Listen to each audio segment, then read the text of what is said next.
5 Tuesday here on Main Street Sports Today, presented by the Tennessee Orthopedic Alliance of Columbia. I'm Maurice Patton. That's Wade Neely. We are coming to you from the Lee Company studio here in Columbia, specifically West 7th Street. Come on. In Columbia. So you know where to find us for the next 2 hours. Knock before you come in, though. Anyway, got a good show. I don't want to say great just because I don't want to sound conceited. Okay, I'll take the bait then. I think we got a great show lined up. It's Top 5 Tuesday, like you said. Mm-hmm. We got a lot of ground to cover, wide variety of topics, and we're back inside the cozy confines of the studio here. I think we're set for a pretty solid Tuesday. Can't beat it on a Tuesday, my friend. I think I tend to agree with you. Like I said, I just didn't want to say it, but I don't mind you saying it. Second hour, we've got, as we do most every Tuesday, the Blue Raider voice, Chip Walters, joining us, getting us up to date on everything on campus at our alma mater, Middle Tennessee State.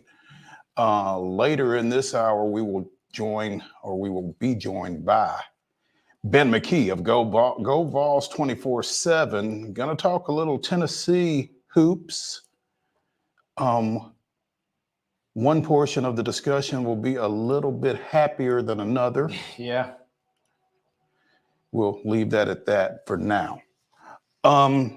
March Madness continues to dominate the conversation. Going to talk some more women's hoops. And also, we've got a local team. Mm-hmm. Depending on your definition of local, that will be playing tonight for a national championship. We're going to talk a little bit about that later in the show as well. And it's Top 5 Tuesday. Wade and I, and it wouldn't surprise me if we have a third by then. But Wade and I are going to give you our top sports villains. For sure, Wade and I are going to do that. So. Guaranteed us, third person, stay tuned. Yeah, there you go. Stick around and see if we have another voice in that portion of the show. That'll be the final segment of the day, as it typically is on Tuesday. So, yeah, great show today. There we go. Yeah. I convinced myself. Yeah. It's Tuesday. The main thing, and you and I were discussing this, and we'll get into the rundown here in just a second. A lot of these games were impacted by weather. Last night, some of these games were impacted by weather today. Yeah. I was under the impression most of the severe weather was going to be today. And I guess technically it was once you tip past midnight, but it swept through Pulaski pretty quickly last night. Around 7 o'clock, it started coming down, and a couple local teams either had to postpone their game or had to end it early. Mm-hmm. Or some teams, as we'll make mention of in the rundown, they had to wait 2+ hours just to go out and finish their game last night. I know of at least one game that was suspended and will be picked up tomorrow night. That's probably the better route, right? I yeah. mean, I don't like sitting around for 2 hours, especially high school kids. Especially in March. No. It wasn't like it was 80 degrees when the weather came. I mean, if it was a late April district game, something like that, it's a little bit more imperative to get it in. I get that, but you got plenty of makeup opportunities on March 26th. Yeah, we're talking early in the season. So, yeah. But the sun is out, the sun is shining, and we're in line for a great show today. Top 5 Tuesday always delivers as well. Absolutely. So, without further ado, since you started talking about ball games, let us give you all yesterday's results, such as they were, and today's schedule on the rundown. This is the rundown. All right, folks, to the baseball diamond we go. Scores from yesterday. McGavock was an 18-7 winner over Antioch. Brooks, Alabama knocked off Summertown 5-2. Central Magnet out of Murfreesboro put up 10. Carroll, Alabama just 5. Good win for the Tigers up there in Murfreesboro. Centennial defeated Ravenwood 6-5. Cheatham County 10, Stratford nothing. Cornersville 11-1 win versus Hampshire. It was Friendship Christian 7, DCA 3. Eagleville defeated the Middle Tennessee Monarchs 10-0. Brentwood wins it over Franklin 9-6. Gallatin takes a game from Clarksville Northwest. 13-1 was your final score there. Clarksville Academy, a 7-2 win versus Goodpasture. Greenbrier wins at 8-6 versus Portland. Dixon County, 8. Henry County, 1. Hillsboro, 9-4 victory over Cane Ridge. East Nashville puts up 10 runs, just 6 for Hume Fogg. Good win for East Nashville there. John Overton defeated Hunters Lane. Oh my, the Bats came out to play 20-0, favoring John Overton again over Hunters Lane last night. We talked about it a moment ago. Giles County and Lawrence County. Giles County wins it 3-2. Game was delayed by upwards of 2 hours with severe weather trickling in over there. They were going to attempt a doubleheader, but now that obviously that has been scrapped, and they'll get it on more on that later in this rundown. Columbia Academy with a nice win, 2-1 over Napierville North. That's out of Illinois. Nolensville defeated Page 7-4. Whites Creek was tied 11-11. I guess that game was suspended versus Pearl Cone. So Whites Creek can or hopefully at least get suspended, so we get one winner there between those two teams. University School of Nashville 3, Providence Christian 2. Richland, the game was called in the 6th inning last night, but they defeated Culleoka 4-0.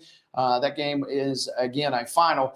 Blackman wins it 4-2 versus Rockvale. 11 runs for Loretto, just 4 for Rogers, Alabama. Good win for the Mustangs. Columbia Academy, a 5-2 win versus Southside, Alabama. Springfield knocked off Sycamore 2-1. Watertown 6, York Institute 2. Waverly 4, Harpeth 1 to cap your baseball scores. In softball action on Monday, Blackman with a pair of victories yesterday, downing Lexington of Alabama 15-1 and John Carroll Catholic of Alabama 7-3.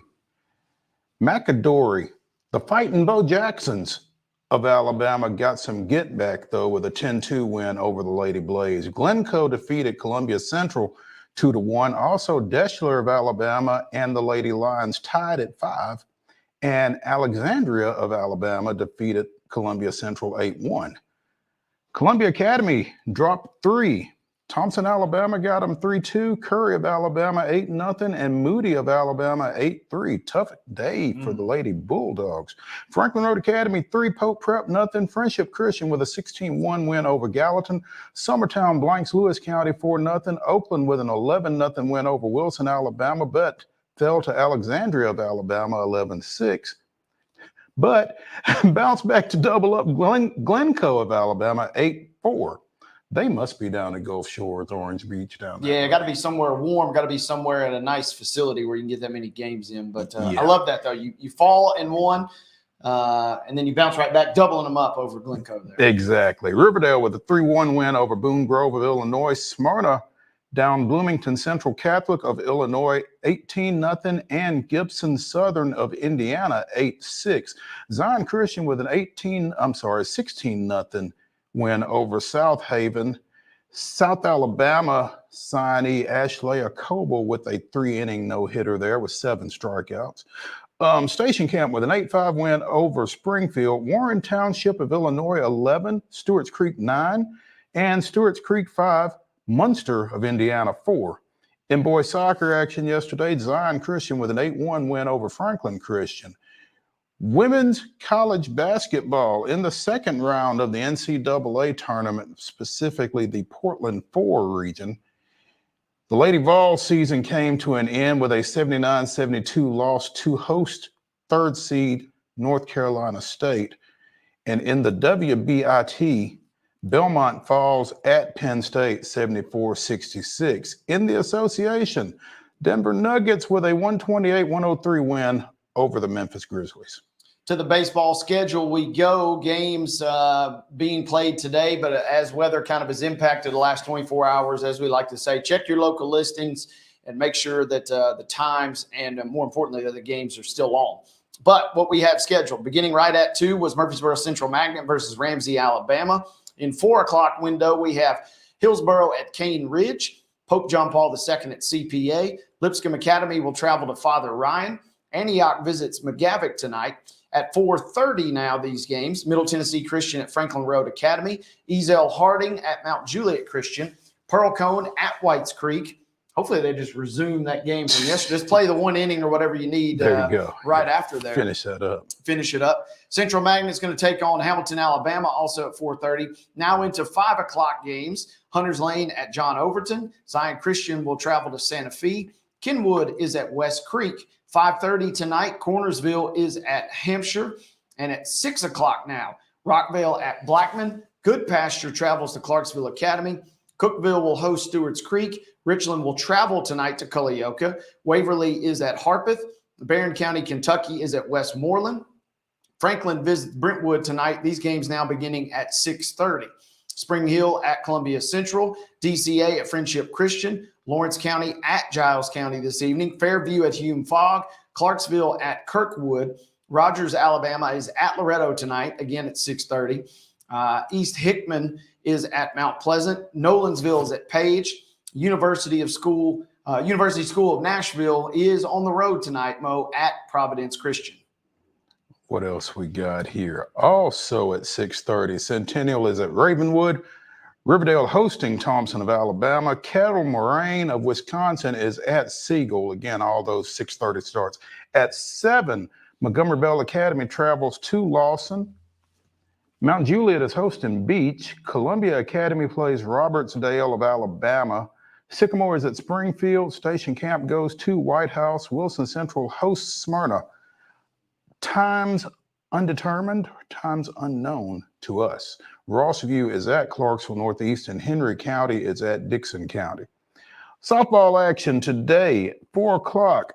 Brooksville Central of Florida plays Blackman. Not sure where. Watertown plays Gordonsville. Overton is at Hillsborough. Smyrna takes on Munster of Indiana. Those are all 4 o'clock starts. At 4:30, Friendship Christian is at Davidson Academy. Hume Fogg goes to Lawson. Lipscomb Academy is at Pope Prep. At 5 o'clock, Clarksville Academy hosts Ezel Harding. Also, Fayetteville hosts Santa Fe. Centennial travels to Independence. Lawrence County, it takes on visiting Culleoka. Lewis County is at Loretta. Greenbrier goes to Portland. Summit is at Ravenwood. Summertown hosts Mount Pleasant. Spring Hill goes to Warren County. Community Christian is at Zion Christian. At 5:30, Franklin is at Brentwood. 6, Oneonta of Alabama plays Columbia Academy. Also, Riverdale plays Gibson Southern of Indiana. East Nashville and Stewart's Creek play at 6. At 6:30, Cookeville is at Lebanon. At 8 o'clock, Smyrna faces Alexandria of Alabama. And, get your nap in, because at 10 o'clock, at 10 o'clock, Laverne takes on Mars Hill Bible of Alabama. Maybe that game's played in Los Angeles. I don't know. Or Hawaii. Check your local listings regarding the Lady Wolverines. Man, like you said, Mo, get a nap in, get a little extra cup of coffee this afternoon, and get rolling for that one. 10 p.m. listed start time. Boys soccer action tonight. Games at 5 o'clock. Innsworth is at Brentwood Academy. CPA is at Davidson Academy. A 5:30 kickoff tonight between Westmoreland and Ezel Harding. Into the 6 o'clock window we go. Clarksville Academy at East Robertson. Lebanon is at Gallatin. Upperman is at Knowledge Academies. Fayetteville will travel to Loretto. University School of Nashville is at MBA. Culleoka is at Waverly tonight. Also, Harpeth at Whites Creek. Lawrence County traveling to Page. These games now beginning at 6:30. Warren County is at Spring Hill this evening. Greenbrier at Sycamore. And now at 7 o'clock tonight, Hendersonville at Green Hill. Cane Ridge at John Overton. West Creek at Montgomery Central. Good Pasture at Portland. Rossview is at Springfield this evening, and Kirkwood is at Clarksville. In the NHL tonight, a 7 p.m. puck drop. It'll be seen on Valley Sports South. The Vegas Golden Knights come to town to take on the white-hot Nashville Predators. It's going to be a big showdown. Again, 7 p.m. puck drop tonight, and you can see it on Valley Sports South. Big-time matchup on the ice between two big-time Western Conference foes, and that is about as any good way as I could think of, Mo, to end what was a top-notch, even though we got the 10 p.m. softball matchup in there, conclusion to the rundown. –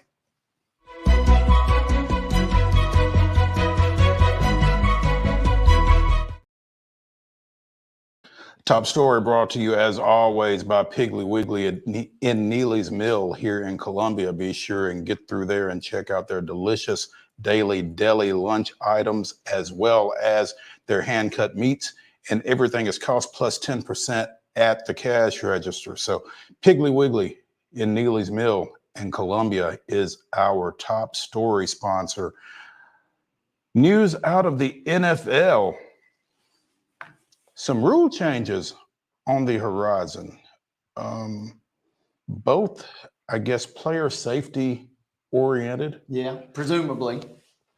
The hip drop tackle that has been largely panned, although I saw J.J. Watt was kind of upset with this decision to ban the hip drop. The NFLPA is objecting to the decision, but NFL owners unanimously approved the decision to ban the hip drop tackle.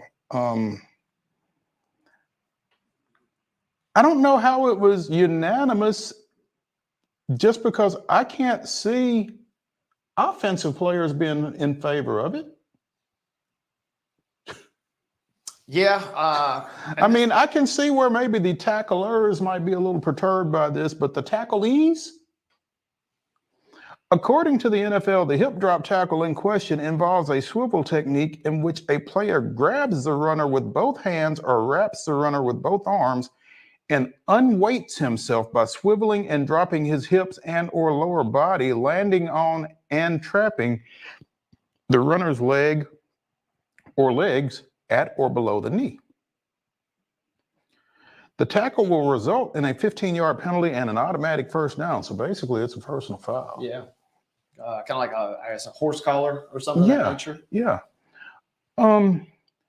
Just fast forward to the belts with flags on them, said J.J. Watt on X. Javon Holland, according to CNN.com. Breaking news, tackling banned. I like that one, actually.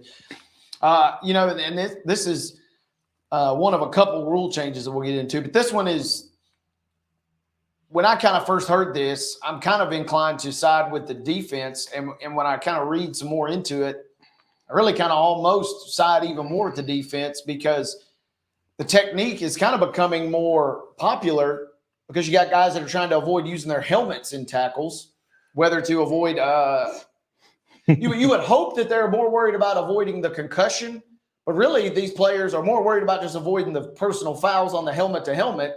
So in a weird way, it kind of works a little more backwards than you would think. But now that you kind of thrown that out of the arsenal, or the tool book, playbook rather, it seems like this was kind of a thing that had picked up a little more steam, and it just seems like the defense now, it's kind of just another page out of your playbook, as I mentioned, that's kind of now ripped up. So you're going to have to somehow get even more creative with ways to try and make tackles, which seem kind of like the old debate on what's a catch. It seems like now we're almost getting a debate what's going to really be a legal tackle at this point. Rich McKay, chair of the NFL competition committee, defended the rule change. We have an obligation from a health and safety standpoint to protect players when there's unreasonable risk of injury. And in this one, there's pure data that it's an unreasonable risk of injury. So that's why we changed the rule. Let me ask you, and obviously you're a little younger than me, but do you remember Bo Jackson's hip injury? I mean, I remember watching the clip for sure. And that feels like that would be a hip drop tackle. So, And so I'm saying I'm siding with the defense, but 100% though, on the other side, if you're on offense, I kind of see why you wouldn't want this, because especially you're reaching up, you're grabbing, and then you're just crumpling down on the legs, on the knees. And so, that just leads to a whole host of issues. And typically it's from behind. Right. So you're really defenseless in that situation. You're caught off guard, right? Yeah. Baltimore Ravens tight end Mark Andrews was one victim of the tackle last season, suffering a serious ankle injury after being brought down by the controversial technique in November. Earlier this year, Andrew said he didn't blame the player and would not weigh in on the conversation. It was just kind of an unfortunate event. I'm just going to let everybody else do their thing. If they want to ban the tackle, fine. I'm going to go hard no matter what. I don't blame the guy. He was just playing hard. It feels like it's interesting that, the NFL is trying to make the game safer, and the number of players that are resistant to that. Mm-hmm. Now, I mean, I'm coming at it from someone who didn't play the game, but at the same time, if you can make the game safer, why would you not? I mean, that's fair. And you mentioned Rich McKay, and he had a quote that I just lost here, but basically he cited high school football participation being up, I think like 6% across the country this year. And he said that was a very valuable statistic to the NFL. And presumably that is because of increased safety measures, right? And if you're the NFL, I think you're kind of looking at this as a self-preservation thing almost, perhaps. Mm-hmm. Hey, we know the guys that are in the league right now are not really maybe super keen on some of these rule changes that we've enacted over the last couple of years. But this is a very dollars and cents way of looking at it. But guess what? They're going to be gone in a few years. We got to worry about what the next group of guys that's coming up is going to want to play, what kind of league they're going to want to play in. And if you can increase that groundswell at the high school level, I mean, from the NFL side of things, I kind of see where they're going there. Right. Our other host, Chris Yahweh, and in via text, less than 1% of tackles in the NFL were hip drops.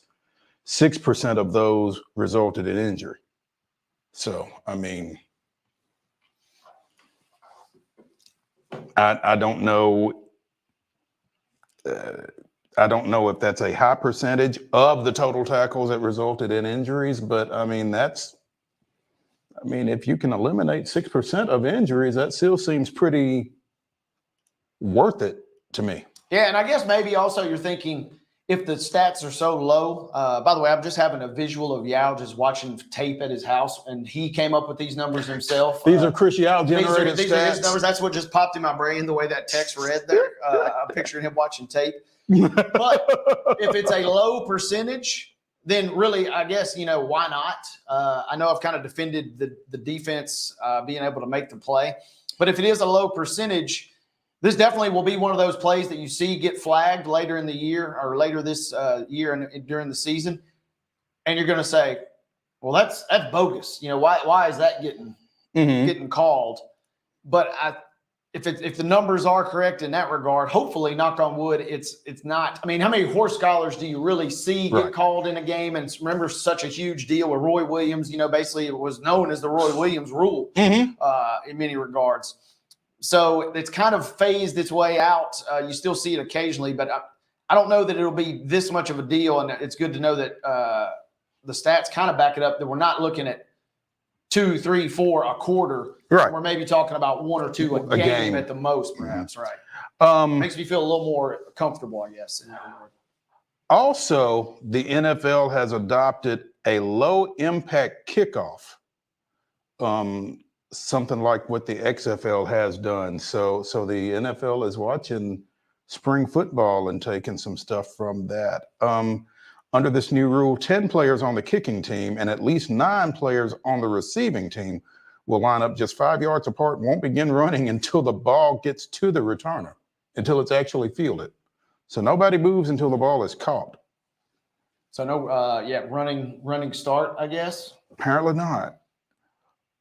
Of the 22 players on the field, only the kicker and 1 or 2 kickoff returners will line up separately from those players who are 5 yards apart. I guess this is in an attempt to lessen the impact on those special teams plays, and B, create some more returns, because as we were talking prior to the show, you made mention of a stat, 13 touchbacks? 13 touchbacks this year's Super Bowl, no returns. No, 0 returns. Yep. So. And this is kind of obviously we've seen these rule changes, the last several years. And I think this is now what happens when you kind of, hey, we have an issue with player safety. Let's make a rule to fix it. And then you take 3 or 4 years worth of data and you look and say, okay, well, we didn't get it all the way Quite right. Mhm. And so now here's a chance to kind of tweak, which to me is a little comforting. You know, obviously the old school fan and you still wants everybody to just line up and just do those old school kickoff returns the way they used to be. But if you can kind of create a little, and I was kind of surprised to see some of the quotes. I think Andy Reid had a quote, and I would not be shocked if John Harbaugh had one, former special teams guy, that, you know, they kind of miss. Yeah, it's nice knowing that all your guys are going to be safe basically on every single kickoff and you don't have to worry about injuries. But on the other hand, it is nice if you do have one of those dudes. I mean, if you got Devin Hester on your team and these kickoff rules are the way they are today, you're probably a little frustrated and you want a chance to see him make a play. And this seems to me at least kind of like a little happy medium in that regard. After some tweaking of 4 or 5 years worth of data, I guess. That's the first of at least 2 times that you're going to hear Devin Hester's name in this show. Stay tuned. When we come back here on Main Street Sports Today, presented by the Tennessee Orthopedic Alliance of Columbia, we will be joined by Go Vols 24/7 writer Ben McKee talking a little UT. Go Vols 24/7, kind of a giveaway, right? Stay tuned.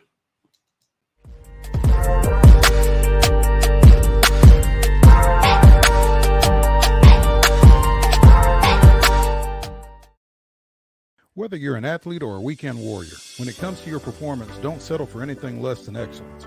We're proud to announce that Mid-Tennessee Bone and Joint Clinic is now Tennessee Orthopedic Alliance of Columbia, where we are redefining sports medicine and orthopedics. Tennessee Orthopedic Alliance's team of expert sports medicine physicians understands the unique demands of your body. TOA Columbia specializes in personalized orthopedic care, offering state-of-the-art treatments for everything from sports injuries to joint replacements. Learn more at toacolumbia.com. With Lee Company technology, the best handymen are hands-off. Lee Company techs have been using visual findings and other smart technology tools for years to add transparency and virtually take customers along. You see what we see, whether we're in a crawl space or on a roof. With Lee Company, technology helps us help you, no matter what's happening in the world or at your house. Jones & Lang Sporting Goods here in Columbia has been outfitting teams, officials, and anybody else from T-ball to college for 50 plus years. Be sure and check them out at 931-388-8060 or online at jonesandlang.com. Jones & Lang Sporting Goods, the look of a winner. Zion Christian Academy, zioneagles.org or 931-388-5731. You can schedule your appointment. Go tour their campus. It is beautiful over there, and you're definitely going to want to see it. Again, it's zioneagles.org. Give them a call, 931-388-5731, and schedule your tour today. Custom Stone Handlers supplies over 600 distributors and suppliers with quality stone products. Along with River Stone, we produce and distribute over 100 building, landscape, and other bulk products. Our goal is to provide quality products, service, and partnerships to ensure our customers' success. We firmly believe that the measure of any person or company is how they treat other people and customers. Give them a call at 931-490-4990 or visit CustomStonehandlers.com. A game without a crowd is just a scrimmage. A performance without an audience is just a rehearsal. Without your presence, high school sports and the performing arts aren't possible. Ensure that these essential extracurricular activities continue to enrich the lives of students in Tennessee. Purchase a ticket to your local high school's game or performance. This message presented by the TSSAA.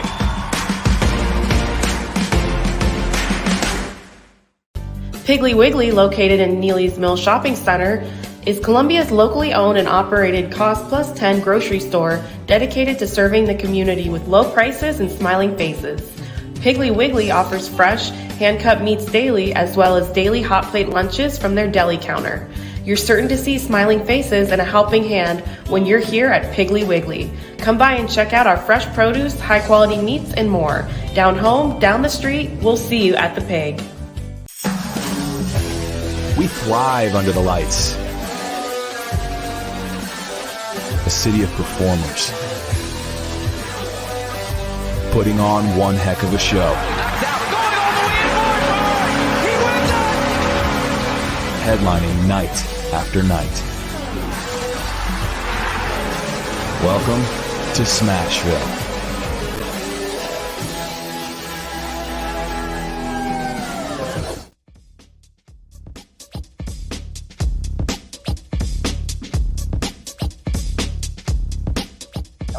Tuesday here on Main Street Sports Today, presented by TOA Columbia. Later in the show, Wade and I, and I'm sure y'all as well, will be weighing in with our top 5 sports villains. Should be fun. That's one of those categories that you could have 10 plus probably. Easily.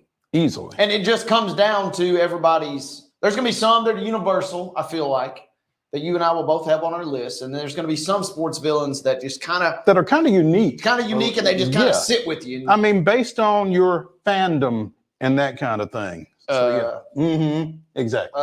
Yeah. Go figure. We might be onto something. You're right. Yeah. Right now, though, speaking of sports villains, we now have joining us Go Vols 24/7 writer and New York Yankees fan Ben McKee. And Ben, before we go any further, how are you sleeping these days? I'm sleeping well. It's not as much as maybe I would like, but we're getting some sleep here and there, which is all you can ask for. Ben and his wife, Savannah. Savannah welcomed young Mr. McKee last week. Congratulations. Thank you. I appreciate it. Welcomed Jalen Thomas to the world. So our second one. Jalen? Your second? Jalen Thomas. That's not like Jalen Hurd, is it? No. We like the name Jalen. So just a coincidence, more so than anything. Did not name him after Jalen Hurd. Okay. All right. Congrats. Ben, we don't like this subject, but we have to broach this subject. NC State 79, UT 72, second round of yesterday's NCAA women's tournament. Was that Kelly Harper's last game? I don't think so. I would be surprised if it proves to be. I think she'll get another crack at it. One more trip around the sun, if you want to call it that. I think that there will need to be some changes made this offseason, obviously, if that is the case. But I think she'll get one more year because of her status with the program and what she has given to the program. And I don't necessarily disagree with that thought process. I don't know that it'll still end up working out a year from now, but I don't think it's a bad decision to give her an extra year. I think she because of what she has given to the program, has earned that. You saw them do that with Holly Warlick, granted a different administration at the time, gave Holly maybe an extra year more than she deserved. But I don't necessarily have a problem with doing that if it is a former player who helped lead the team to national championships. I do feel like their leash should be a little bit longer than the typical coach that did not have ties to the school prior to getting there. And we've seen quite a bit of that of late, I feel like. Penny Hardaway at Memphis, I think you can make the case that it's not really working out for Penny in Memphis right now, and they both sides would be better off splitting up, but that's not going to happen because of it's Penny Hardaway. Juwan Howard probably got a year longer than he deserved. Even Jim Harbaugh, he there for a minute was maybe on the hot seat. I don't know that he had reached the point of maybe needing to be fired, but was flirting with it, at least flirting with the hot seat because he could not get over the hump against Ohio State. So I do feel like alums should be treated differently, and I feel like Kelly Harper is getting that treatment, and I'm okay with that. But there's no doubt that changes and severe, strong changes need to happen this offseason. On that side of the equation, Ben, we've kind of discussed the past with Kelly a little bit, and especially because you kind of referenced Jim Harbaugh there. There was always kind of that glimmer of hope, and I guess would this decision be made easier to keep her? Is there a glimmer of hope? Is there something that she has kind of up her sleeve that could really, in your mind, revitalize this program going into next year, whether that's recruiting or returning players? I think the transfer portal has to be her best friend because there's not a lot on the roster that you look at and say, oh, yeah, you feel good about that going into next season because you're losing Rakia Jackson, who is just tremendous. She is one of the best players in the country. I'm not saying that she is Caitlin Clark, but she's not far off from Caitlin Clark, and Angel Reese and some of the UConn players, Paige Beckers and South Carolina, Rakia Jackson deserves to be mentioned along those names, and she's not, because I feel like her team is not as good as those teams, and I get it. But my point is, she's moving on. She's going to the WNBA. She's going to be a top 3, top 4 pick in the WNBA draft, and there's not a lot to be excited about what is returning on the roster. I do believe Marquis said at one point that she intends to return. So Tamari Key is a nice piece to start with if, in fact, she does return. And, you know, the reason I say the transfer portal has to be Kelly's best friend is because she has not recruited the high school ranks very well. And that is part of the predicament, or part of the reason why she is in the current predicament that she is in, because they have not recruited the high school ranks well at all, quite frankly. And that's really disappointing, because you are the Lady Vol basketball brand, and that just should never happen. The Lady Vol should never be. It's not just disappointing, it's a little surprising, Ben. It's not a little surprising. I think it's very surprising. I think the Lady Vol brand should be able to recruit a good amount for you, rather than you having to put in a ton of work. I mean, that should put you in the door and in the living room of any women's basketball player in the country. And for some reason, it has not panned out that way. So they need to, whatever they're doing now in terms of high school recruiting, they need to do the complete opposite, because it's not been working. They have been able to bring in some nice transfers the last couple of years, like Rakia and others, but there's no immediate answers on the roster. So I think they've got to find a way to bring in several talented players from the portal, or else next year is going to be even worse than the last 2 years. And so I guess that kind of leads into the question, and you mentioned it in the run up there, is this is going to, I know no other way to ask it. What's the point really, I guess, in bringing back, if there doesn't seem to be that much promise heading into next year, other than, I guess, just a pure gesture of good faith and just what you've done for the program in the past? Yeah, I mean, I think that's the majority of the decision, quite frankly. And you know, credit to Kelly. She's had to deal with some injuries along the way, and there has been some tough luck each year with injuries. And they were playing better basketball towards the end of the season. They were playing well in the SEC tournament, and you know, they looked good against Green Bay in the opener of the NCAA tournament, but it's just not good enough. This is not some ordinary women's basketball program. This is the Tennessee Lady Volunteers. Like they should be competing to go to the Final Four every single season, and they're not right now. And it feels like they are a ways off. I personally don't believe that they're very well coached on the offensive end or the defensive end. And when you pair that with the lack of high school recruiting, I think it results in the results that you're getting. And for some programs, it may be okay to just simply reach the NCAA tournament, but that's not the standard for the Lady Vols. The standard is competing to reach the Final Four every single season and compete to win national championships, and they are far off from doing so. I mean, they didn't even punch their ticket to the Sweet 16 this year, and because they dug themselves a hole so much against NC State yesterday, and that was kind of the theme with this team is digging big holes throughout the year that they could not overcome because of turnovers, because of poor defense, a lack of depth, because of the recruiting issues that we've discussed. There are several issues, and I really do hope that Kelly Harper can figure it out. She has always been extremely kind to me back when I was covering them as a student journalist. She has a lot of passion for the University of Tennessee. She is a former Lady Vol, I shouldn't say former Lady Vol. She is a Lady Vol. She's a part of the family. And I really do hope that she gets it figured out. But it's just, if you're looking at it objectively, there's a lot that needs to be corrected. And I think if she didn't have the ties to the Lady Vols program, I don't really know what hope you're selling if you're the Tennessee administration with that program, because there's not a lot to, at least in my eyes, there's not a lot to latch on there.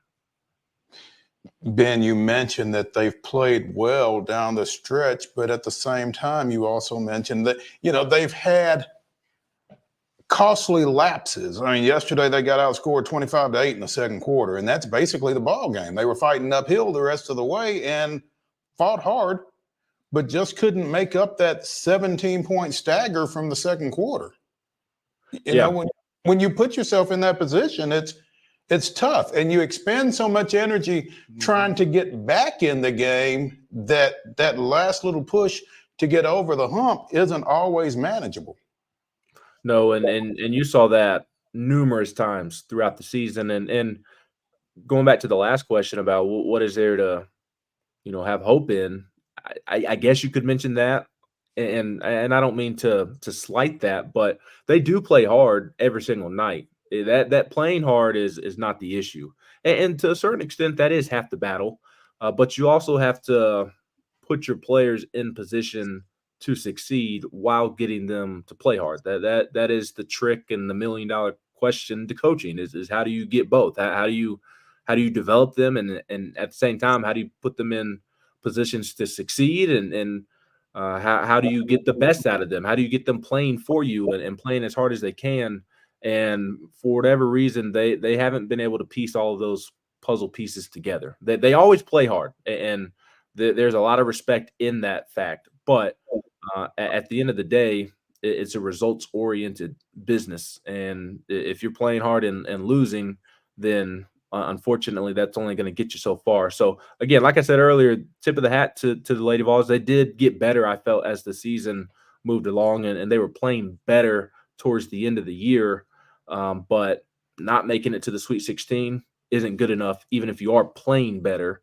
And losing to South Carolina, even though it's South Carolina and they're the standard in women's basketball right now, losing to them in the fashion that you did there with how that game ended, a game before the SEC tournament championship game is not good enough, even if you are progressing and getting better. You're progressing and getting better as the Lady Vols should be getting better as you get into the Final Four, not as you hope to get into the Sweet 16. Talking about Kelly and her job status, we were chatting on this program a couple of weeks ago about just how UT still does not, and the Lady Vols do not back away from any challengers on their schedule. And, there's some thought maybe, will there be a potential shift in schedule? Obviously, next year probably already set pretty much in stone, but curious, Ben, about going forward, if there's any thought to making the schedule a little lighter or a little more manageable, I suppose. I hope Ben, you still there? I'm still there. You got me? Mark, is Ben still with us? Oh, there. Cutting in and out will be. I can hear him. He's good. Hopefully getting Ben back here in just one moment. I can hear Ben. I can hear them. We can hear you all. You hear us? Can we hear Ben? Yes. Okay. Ben, if you could answer that again, we apologize. No, you're good. You got me now?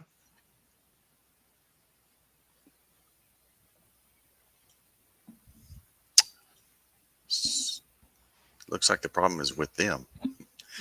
That's what I'm getting on my end.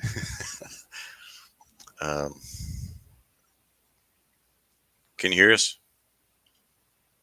Hello?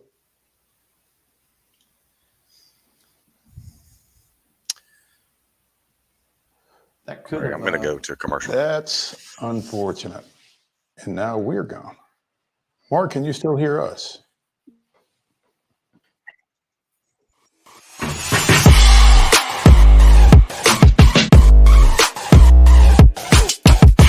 That's unfortunate because we were also wanting to get Ben's thoughts.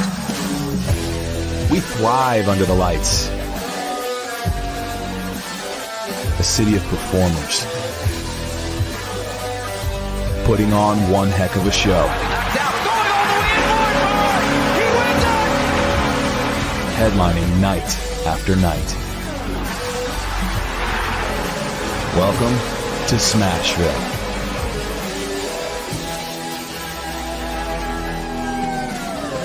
Whether you're an athlete or a weekend warrior, when it comes to your performance, don't settle for anything less than excellence. We're proud to announce that Mid-Tennessee Bone and Joint Clinic is now Tennessee Orthopedic Alliance of Columbia, where we are redefining sports medicine and orthopedics. Tennessee Orthopedic Alliance's team of expert sports medicine physicians understands the unique demands of your body. TOA Columbia specializes in personalized orthopedic care, offering state-of-the-art treatments for everything from sports injuries to joint replacements. Learn more at toacolumbia.com.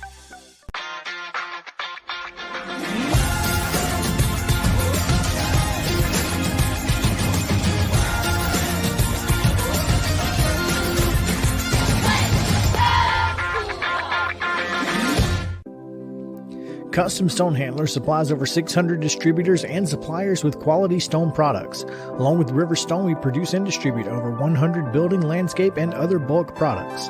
Our goal is to provide quality products, service, and partnerships to ensure our customers' success. We firmly believe that the measure of any person or company is how they treat other people and customers. Give them a call at 931-490-4990 or visit CustomStonehandlers.com. A game without a crowd is just a scrimmage. A performance without an audience is just a rehearsal. Without your presence, high school sports and the performing arts aren't possible. Ensure that these essential extracurricular activities continue to enrich the lives of students in Tennessee.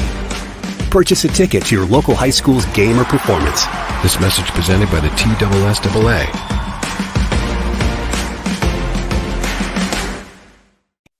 With Lee Company technology, the best handymen are hands-off. Lee Company techs have been using visual findings and other smart technology tools for years to add transparency and virtually take customers along. You see what we see, whether we're in a crawl space or on a roof. With Lee Company, technology helps us help you, no matter what's happening in the world or at your house. Piggly Wiggly, located in Neely's Mill Shopping Center, is Columbia's locally owned and operated Cost Plus 10 grocery store dedicated to serving the community with low prices and smiling faces. Piggly Wiggly offers fresh, hand-cut meats daily, as well as daily hot plate lunches from their deli counter. You're certain to see smiling faces and a helping hand when you're here at Piggly Wiggly. Come by and check out our fresh produce, high-quality meats, and more. Down home, down the street, we'll see you at the Pig.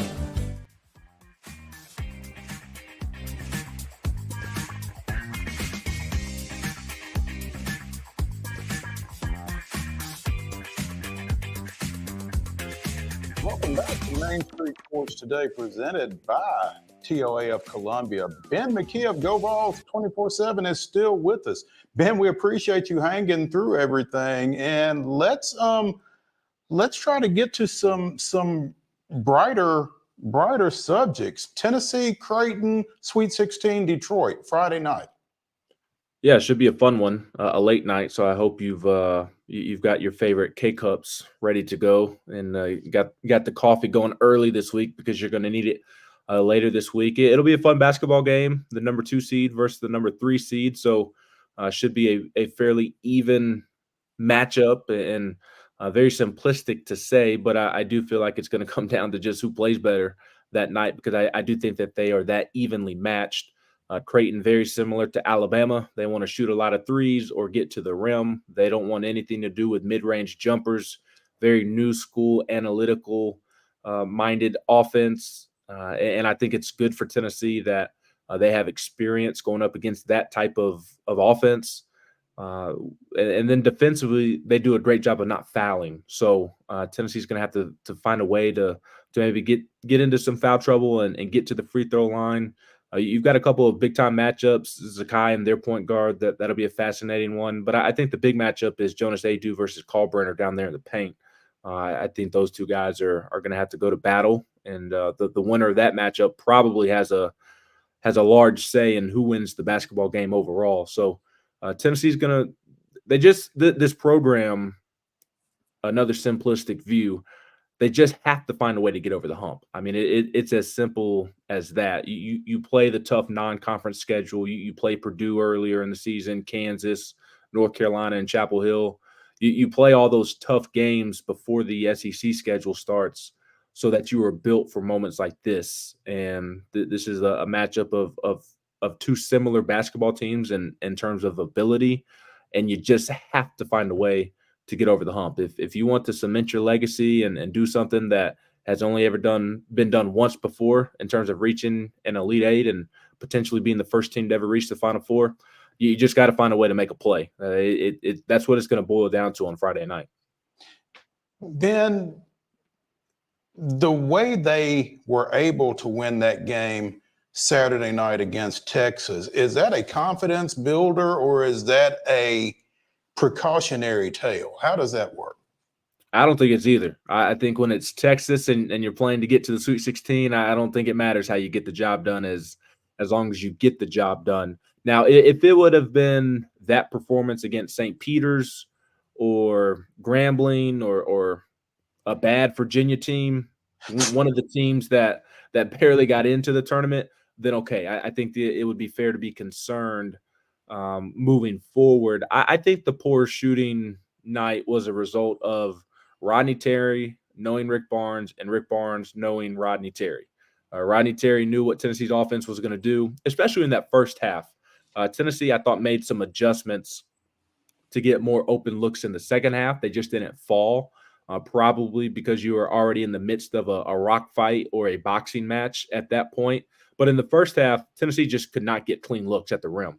And I thought that was a result of the Texas coaching staff. It's not just Rodney Terry, who coached under Rick Barnes for so long. Chris Ogden played for Rick Barnes at Texas and coached under him. Frank Haith is on that Texas coaching staff as well. That Texas coaching staff knows Rick Barnes like the back of their hand. And I thought the result of that was them not being able to get clean looks in that first half. So I thought that was an anomaly, quite frankly. Yes, this Tennessee team, you're always worried about them having a poor shooting night. But I think they're not the greatest shooting team of all time. I don't at all mean to insinuate that. But I think they're a solid to good shooting team. And I don't think that matchup against Texas was indicative of that. I thought that was indicative of the matchup that they drew of two coaching staffs really knowing each other well and just not many open shots coming because they know each other so well. So I'm not really concerned about it because Texas is a good basketball program and you find a way to get it done in the NCAA tournament to get to the Sweet 16 with a lot of pressure on you. I think that's all that matters this time of year.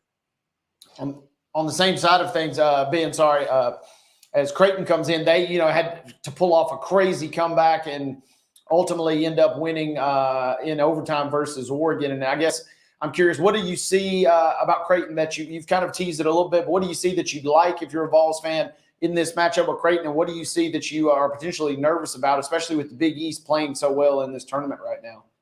Yeah, the thing I'm most confident in as it relates to Tennessee is its perimeter defense. I think Zakai Ziegler and Jemai Meshack, Santiago Vescovi, Jordan Gainey even came in the game against Texas and had some big-time hustle plays on the defensive end. Tennessee's perimeter defense is elite, and it's as good as you're going to find in college basketball. So I think that they can be prepared. It's one thing to talk about it and understand that they have the ability to do so. It's another thing to go do it. But I think that they have the ability to go out and potentially slow Creighton down from the three-point line. They'll have to go prove that, like I just said. But I think going up against Alabama, who likes to jack up a ton of threes and either get a three or get to the rim, I think that playing style that not only did Tennessee go up against it twice this year, but Tennessee's been going up against Nate Oates' offense for a couple of years now. They know what to expect with this style of play, and I think that's really going to bode well for them in this one. You talk about Zakai Ziegler. I mean, he's the spear of the head, and I heard Rick Barnes on Ball Calls Monday night talking about how he had 16 deflections, and so when you have that and all the other guys as well, I listed them off a moment ago. I think it's going to be real tough for Creighton. And they have played the UConns of the world, and they've played some really tough teams this year. But this Tennessee perimeter defense is as good as they are going to face this season. So that's what I feel most confident about if I'm a Tennessee fan. I don't know that I am not confident in Jonas Adu, but Jonas has to play well in the post. He missed too many bunnies in that game against Texas. Tennessee should have beat Texas probably by 15 points or so if it would have made all the bunnies that it missed. And it wasn't all Jonas Adu. There were others who missed bunnies as well, missed shots around the rim. But Jonas, he has nice touch around the rim, and he is a good shooter. and he did not show that against Texas. So they need him to settle in, and it's going to be a big matchup for him against Kalbrenner. A lot of people who follow Tennessee basketball have kind of questioned this season how physically tough Jonas is, and this is a good matchup for him to go prove that he is one of the best bigs in the country, because a lot of people are talking about Creighton's big man, but not a whole lot of talk about Jonas Adu. And I think this is a good matchup for him to potentially go out and assert himself as one of the best post players in the country. You know, it's interesting, Ben, that you said Jonas Adu needs to settle in, because it looked like to me early in the Texas game, they were coming to him, and either he could not cleanly catch the ball or he could not finish, like you said. Maybe a little nerves going on there, I'm not sure, but he was kind of the weak link early on in that ball game, and he needs to, like you said, settle in this one. He absolutely does, because I really do think that, I know I just went on a long dialogue about how I think Rodney Terry's familiarity with Rick Barnes led to Tennessee not getting a ton of looks there in the first half, clean open looks in the first half. But Jonas could have helped Tennessee ease into that basketball game more if he makes those first couple of shots around the rim that he missed. And he typically makes those shots. He's not perfect. He has had his struggles at times this season, but for the most part, he's been really, really good down there in the post around the basket, because he does have great hands and he has great touch. And if he would have made some of those early bunnies that he missed, maybe Tennessee settles in a little bit more, and Texas starts to press a little bit more, and then maybe you don't get into the defensive stalemate that it turned out to be. So Jonas has to play well. I mean, we've kind of said that all year long. You know what you're going to get from Dalton for the most part. You expect Zakai Ziegler to play well, but in order for Tennessee to win and make it to the Final Four, Jonas Adu has to have a big weekend, and he's going to have some important matchups. He has to allow his length to be a problem defensively, and then he's going to have to be productive on the offensive end. He doesn't have to carry Tennessee offensively, but he has to be efficient, and he has to help Zakai and Dalton lead the way. It's kind of crazy that you get this far into the discussion of this matchup and you only mentioned Dalton Connect, a consensus first-team All-American, here in the last 45 seconds of this conversation. But it certainly didn't look like he scored 18 points the other night. No, it didn't feel like it either. But when it mattered most, he showed up and knocked down some big shots. He had the one corner three. He's only made three late in that second half when it felt like Texas was about to steal a win. They had gotten all the momentum and cut it down to 2 or 3, and it felt like Tennessee was going to lose that basketball game because it could not buy a bucket on the offensive end. And I believe it was out of a timeout, if I remember correctly, when he knocked down a corner three that seemed to settle Tennessee in at that point. And as good of a shooter as he is, he has had his struggles at the free throw line this season. Very notorious, him and Jonas Adu, for splitting free throws this season. Jonas sank a pair that proved pivotal, and then Dalton Connect went to the line twice and made both of his free throws both times. And those proved to be the difference in the game, because Texas made that last three there to make it a 2-point game at the time. But if Dalton doesn't make those free throws, then maybe we're talking about a different outcome. So it was a struggle for him. I thought Texas did a good a job, as we've seen this season, of really putting a hand in his face and not allowing him to get clean looks at the basket. And it was tough on him, but he made shots when it mattered most to help put that game away. That follow slam that he had didn't hurt any either. No, that he had a couple of posters there in that game on Dessou, where Dylan Dessou probably avoided social media. Probably has continued to avoid social media since, because Dalton put him on a poster a couple of times. And I'm still confused as to how some of those weren't called fouls when you've got still photos now of Dessou hitting Dalton on the arm as he's dunking, and none of those are called fouls. But hey, that's college basketball, right? You never know what you're going to get from the refs. In that same game, I forget who they called the foul on, but Tennessee was called for a foul in which Texas fouled the Texas shooter. So you never know what you're going to get from the referees this time of year. Ben McKee, Go Vols 24/7, joining us here on Main Street Sports today, giving us an extended visit. Man, we really appreciate you sticking around. Congratulations again on the little one, and sleep when you can, and we'll catch up with you. Absolutely. I always appreciate y'all having me on. Y'all have a nice week. Thank you. See you, Ben. Hopefully we have survived in advance. Yes. Through a testament to our perseverance. Through our connectivity issues, and we will come back for the second hour of Main Street Sports Today here from the Lee Company Studios in Columbia. We should be joined by the Blue Raider voice, the pride of the dimple, Chip Walters, on the other side of this break. Stay with us.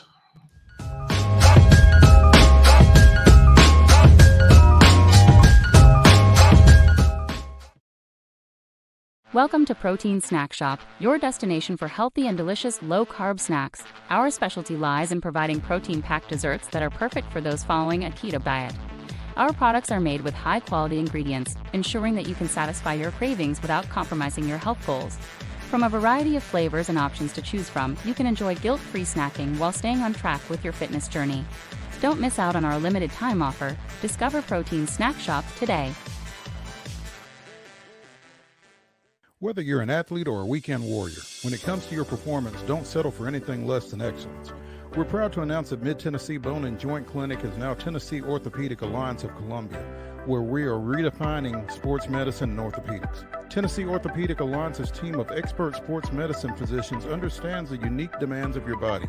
TOA Columbia specializes in personalized orthopedic care, offering state-of-the-art treatments for everything from sports injuries to joint replacements. Learn more at toacolumbia.com. With Lee Company technology, the best handymen are hands-off. Lee Company techs have been using visual findings and other smart technology tools for years to add transparency and virtually take customers along. You see what we see, whether we're in a crawl space or on a roof. With Lee Company, technology helps us help you, no matter what's happening in the world or at your house. Jones & Lang Sporting Goods here in Columbia has been outfitting teams, officials, and anybody else from T-ball to college for 50 plus years. Be sure and check them out at 931-388-8060 or online at jonesandlang.com. Jones & Lang Sporting Goods, the look of a winner. Zion Christian Academy, zioneagles.org or 931-388-5731. You can schedule your appointment. Go tour their campus. It is beautiful over there, and you're definitely going to want to see it. Again, it's zioneagles.org. Give them a call, 931-388-5731, and schedule your tour today. Piggly Wiggly, located in Neely's Mill Shopping Center, is Columbia's locally owned and operated Cost Plus 10 grocery store dedicated to serving the community with low prices and smiling faces. Piggly Wiggly offers fresh, hand-cut meats daily, as well as daily hot plate lunches from their deli counter. You're certain to see smiling faces and a helping hand when you're here at Piggly Wiggly. Come by and check out our fresh produce, high-quality meats, and more. Down home, down the street, we'll see you at the Pig. We thrive under the lights. A city of performers. Putting on one heck of a show. Headlining night after night. Welcome to Smashville.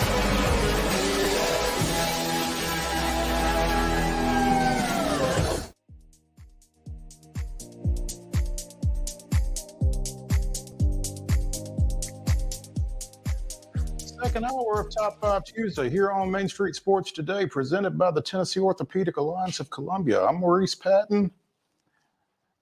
That is not Dusty May. That is Wade Neely. Puffing my chest out a little bit about Michigan basketball. We don't get to get excited very often in men's basketball these days, so I'm feeling pretty good about what I've seen lately. I understand. I don't blame you.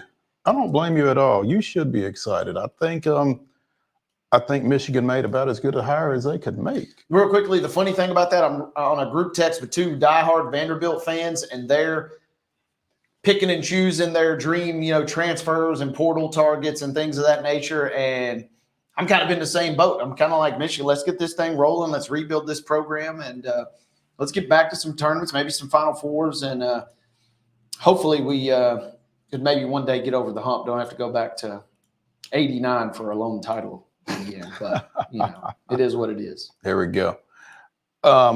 Joining us now, as he does most Tuesdays. Mm-hmm.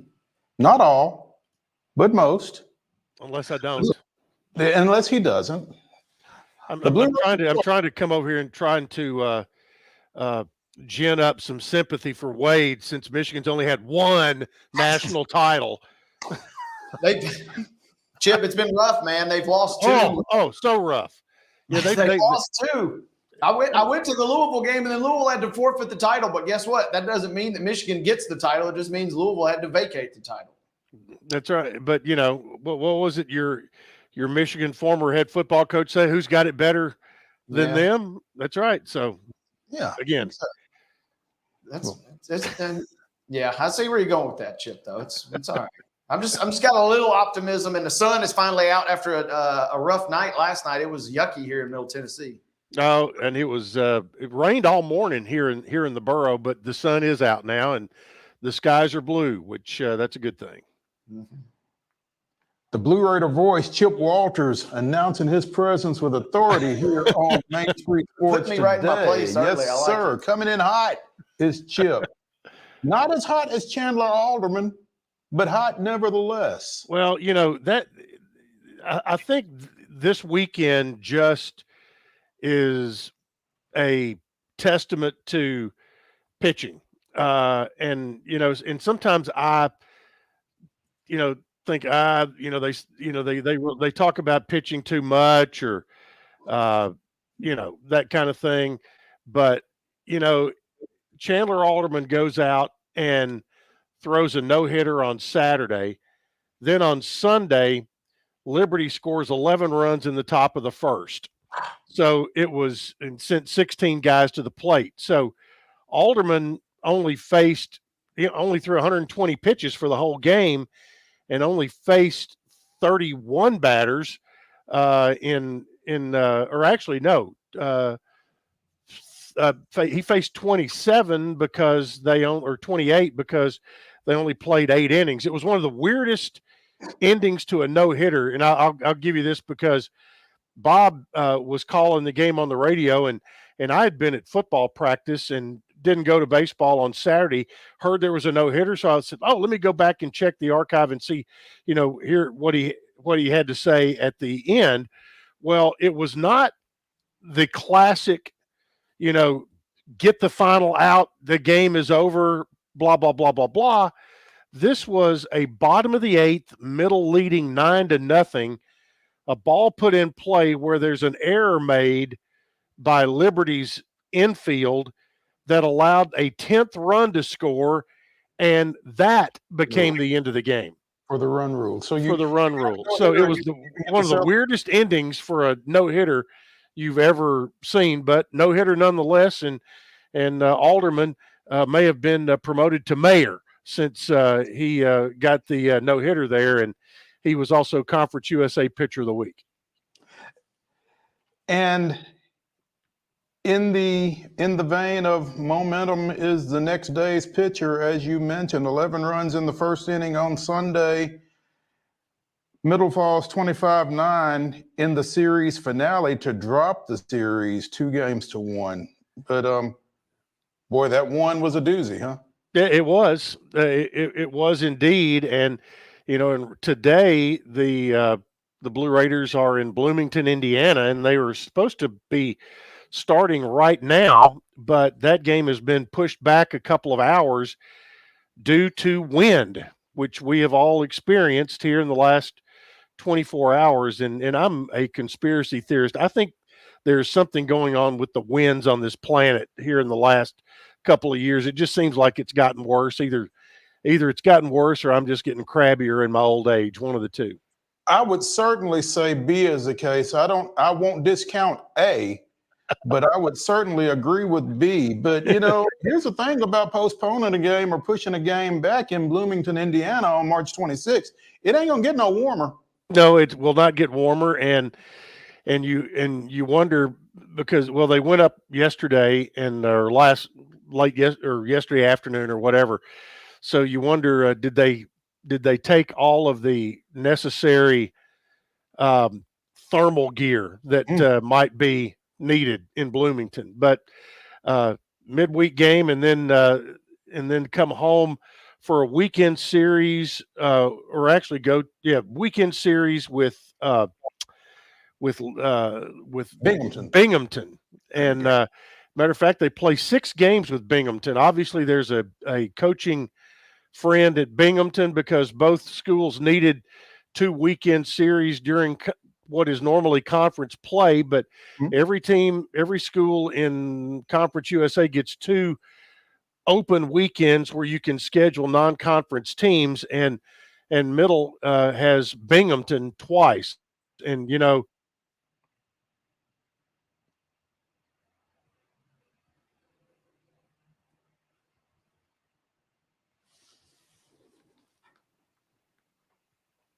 and I went away for a minute, but we're back. You did go away for a minute, but I was just going to say, actually, this Binghamton series is a Thursday, Friday, Saturday series here.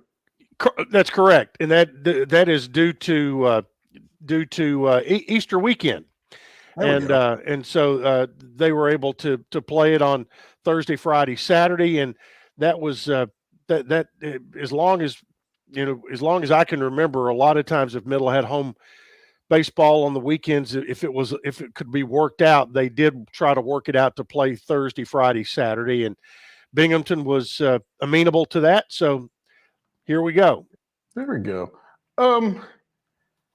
Chip, tell me a little bit more about the mayor, Chandler Alderman. I mean, this guy's a freshman left-hander, not a local kid, I assume, because I've not heard of him or had not heard of him before Saturday. 2-1 with the win. Yeah, I mean, and I'm kind of like you. He kind of came out of nowhere a little bit. Alderman is from Poplar Grove, Illinois. Went to North Boone High School there, and he is a freshman. But he's got a couple of physical tools that you can't coach, and that's being 6'5", 205, and which means you've got a lot of arm whip and a big wingspan. He was a two-way player in high school, and he had a 3.30 ERA with 45 strikeouts as a sophomore. Also was a football quarterback, lettered in basketball. He played travel ball for a team out of Chicago. So he is a guy that seems like an all-around athlete, and he was ranked as the number 8 left-handed pitcher in Illinois last year. So he's one of those guys when he signed that Jerry Myers talked about, that he had some high hopes for this young man. And you talk about coming out and announcing your presence with authority. Chandler Alderman has certainly done that. He certainly did not do anything to dampen Coach Myers' hopes, I don't guess. Chip Walters, the Blue Raider voice, joining us here on Main Street Sports today. Chip, obviously, we have to talk about the disappointment of Sunday. Yep. And it is disappointing, but not in the typical way of a disappointing loss. I think there's some seething and being mad as well. And this is one of those things that just kind of won't die, especially when you back that game up with West Virginia, Iowa last night, and you look at the box scores from the 2 games, and it is freaky how similar a certain statistic was in both of those games. Chip, you can't see our run of show, but I'm gonna read something to you real quick. West Virginia, Iowa, MTSU, LSU. Compare, contrast. Yeah. That's very, very similar. And Rick Insel is not one who is going to go in and jump on officials publicly.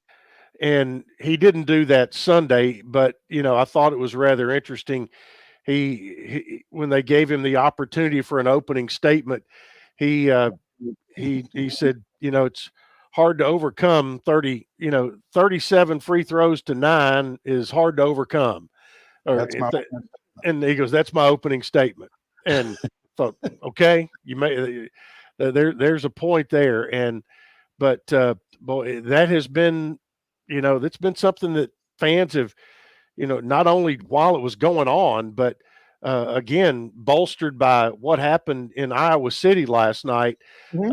It has taken on a new life. And I think, even Jimmy Dykes came out today, and while not talking about that specifically, he basically put out, there's been more talk about, has the women's game come to the point where it can go to neutral sites? And I thought Jimmy Dykes put out a very interesting proposal. He said, why not in the 8 sites that you pick, and not saying that it is that you pick for the men, but how about you have 8 sites that over a 4-day period, you have alternating days, men's and women's, and you just have a 4-day basketball fiesta at 8 sites around the country, and you play your tournament games like that, which, it's one of those kind of things. Well, you kind of look at it and you say, well, that'll never happen because it makes a little too much sense. And but Nicole Auerbach, who she's she posted the question, has the women's game got to a point where you can go to neutral floors? And you keep seeing things like this, and it is the black eye. Where women's basketball has flourished so much, you still have this black eye that's there in the middle LSU game and the Iowa West Virginia game last night. And you figure that some of those things might not happen. That if they if it's out on a neutral floor. But it is frustrating a bit, for sure. Chip, we had former Tennessee State Athletics Director Teresa Phillips on yesterday, who was a member of the NCAA Women's Basketball Tournament Selection Committee at one time during her tenure, and we discussed that very thing as well. And it almost feels like that has to be the next step for women's basketball. And we mentioned with the popularity of the sport, and when you have games like MTSU, LSU, and then West Virginia, Iowa back to back like that, it's certainly not great from an optic standpoint, and it threatens your credibility. I mean, I can't add much to that, but I think you're right, and it is, and I think people they want to continue to ride this wave that has happened in women's basketball, and I think you give people like Caitlin Clark and Angel Reese, or a lot of credit for bringing eyeballs to the screen. But they too have kind of become villains along the way. And it's like Ryan McGee, he put up, everybody loves a heel, and that brings ratings. And, and they've kind of become heels a little bit. And I think, you ask Middle fans, and one of them in particular has become a bit more of a heel. But it was, Middle played extremely well, obviously, to beat Louisville, came back, from 16 down, and were the only underdog, the only lower seed in the round of 32 to win, and came back to win that against Louisville. And Haley Van Lith's quote did come true. But and then, what a terrific first half against the homestanding Tigers on Sunday. Middle's women's team has nothing to hang their head about whatsoever. And, you're losing two great players in Savannah Wheeler and Courtney Whitson. But what a great group coming back, and also another couple of pieces that you're going to have from one coming back from an injury, and what you've already done signing wise. I think will be the hands down favorite in Conference USA again next year. Yeah, and Chip, that's what I was going to get into is, does this Lady Raider squad kind of strike you as a team that gets on the national radar, this year, and then it's like, oh, wait, we got a lot coming back next year as well. This could be a team that won't necessarily have that somewhat element of a surprise coming in next year because of the success they did in even an abbreviated run this year in the tournament. Well, it was the first win in the tournament since 2007 for Middle. So it was, this was, breaking some new ground here a little bit, getting a win and getting into the round of 32. And I think you look at teams like Middle and others that want that opportunity on a level playing field, so to speak, or a level floor to try to get to that third round, to that second weekend of the NCAA tournament. And again, it goes back to what we have talked about, where you'd like to see it go. And and Rick Insell made no bones about it in his post game presser that he goes, Middle has been a top 30 program basically for 15 years. He goes, but in this year you have a 19-game winning streak and you're not getting votes for the top 25. And he basically called out the Power 5 coaches and said, you're taking care of your own, and you're not looking at it with clear eyes. And he basically said there was no reason that they should not at least be getting votes this year when they win 30 games. And it's an argument that's hard to argue against. It really is. And I think, like you said, they kind of put themselves on the national stage with that win over Louisville and with their performance against LSU. And, publicly, privately, whatever, I think some folks are going to have to answer some questions between the way that game went and the way that West Virginia-Iowa game went last night. And it'll be interesting to see what the reaction, what the response is. But, as long as folks have to continue going to those top 4 seeds to play, you're going to get 13 of 16 through to the Sweet 16. Well, I mean, case in point, look what Tennessee actually had to go on the road the first weekend in the women's tournament and see what happened to them. Right. And when they got a dose of medicine that they've been dishing out for 40 years. And so that's, I think, another program that, would probably look at it and say, yeah, it may need to go to neutral sites. And the women's game has gotten to a point where it can stand on its own and do that. I mean, you just look at the crowd that Middle had in Huntsville, Alabama, not only for the conference tournament. You go back to December when they played Tennessee there and basically had a crowd split of 90% blue to 10% orange that night. And it tells you that Middle has a program, obviously, and I don't think anybody that's close to the program has ever thought that it couldn't, stand on its own for sure. Absolutely. Shifting gears, Chip. Justin Porter goes into the transfer portal last week following Ozell Jackson. What are you hearing around the men's team at this point?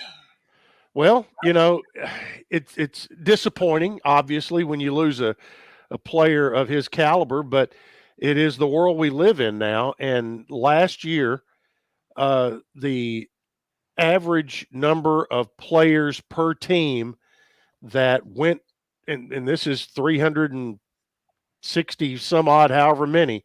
The average number that went in the portal was 5. And, that's exactly how many went into the portal for middle last year. The year before, it was one of 3 programs in the country that had 0 go into the portal. So right now you've got 2. Ozell Jackson was not a surprise. JP is a little bit, and again, and I'm hoping and thinking that that will hopefully be the end of it. Right now, I know there've already been. I know there was a recruit on campus. He wasn't a portal kid over the weekend, but there was a junior college guard already on a visit last weekend. So the staff has obviously gone back to work and putting a lot of stock into, trying to rebuild the pieces of the roster that need to be rebuilt. So, I mean, it's one of those things where, a lot of times you're sitting there in December and you're looking at the roster and, okay, this guy's going to graduate. This guy's going to graduate. Okay, we're going to need to go get this, that, and the other. Well, now you don't know that until, March, April, whenever. And you've got to start hustling. And that's, the big thing is that's really unfortunate for high school kids. And we've seen that in football and basketball as well, how what the transfer portal has done to high school recruiting across the board, because coaches are looking for a quick fix, and you lose a starter, you got to go find a starter, and it's hard to now you try to develop a team instead of develop a program, and that that is one of those that I'm old school enough to where it's taken me a while to get used to this, and I'm not sure I ever will. I'm not sure you are used to it, Chip. Speaking of old school, you said you were at football practice on Saturday. Rumor has it you weren't the only person that was at football practice Saturday. I was not. It was the NIL practice. The MTSU collective, Raiders Rising, they had an opportunity to raise some funds for the NIL collective by selling tickets, and there was a good number of folks there who had purchased tickets to come to the practice, and also JBD, James Boots Donnelly, was in the house, and it was I have to say it was very. I got to give Coach Mason a lot of credit. He worked a while on this one to get Coach Donnelly to come to a practice. They made contact. They talked. Coach didn't necessarily want to come, and Derek, admittedly on camera, said when he said no, then I begged him, and so Coach Donnelly was there for the full practice on Saturday. They had a really neat little sign on a golf cart that they had set up to, go pick him up out in the parking lot and bring him into the stadium and take him back out. But it had a sign that said, "This golf cart reserved for James Boots Donnelly, 5-time OVC Coach of the Year, blah, blah, blah, blah, blah, College Football Hall of Fame," all of this. But during practice, and I stood with him for a little while. There were several of his former players that were there, including Vince Hall, who was terrific running back from the 80s, retired fireman now. But almost all of the current assistant coaches between periods and between drills came by, shook his hand, introduced themselves, thanked him for being there, blah, blah, blah, blah, blah. And then at the end of practice, they had their meeting at midfield, Coach Mason and all the players. Then he took them all over to the sideline where Coach Donnelly was, and JBD lit them up for about 5 minutes. So, which we've seen him do before, and basically, I didn't hear the whole thing, but basically told them it was his school, he cared about it, and he wanted to see them put in the work and the suffer that it takes to be great. And so I think Derek set that up by giving a little bit of the history of what Coach Donnelly has accomplished here, and and what he has accomplished as a football coach, and not only was it good for the program to have him there. I think Coach Donnelly had to leave feeling pretty good about the love that got showed back his way as well. It sounded like they were only a couple seconds away from being put in Oklahoma drill if they weren't careful. I was standing close by when he was talking to a couple of people that came up. One was a recruit who happened to be the nephew of one of Coach Donnelly's former players, and the kid introduced himself to him. He goes, "Son, you going to get that haircut?" You know.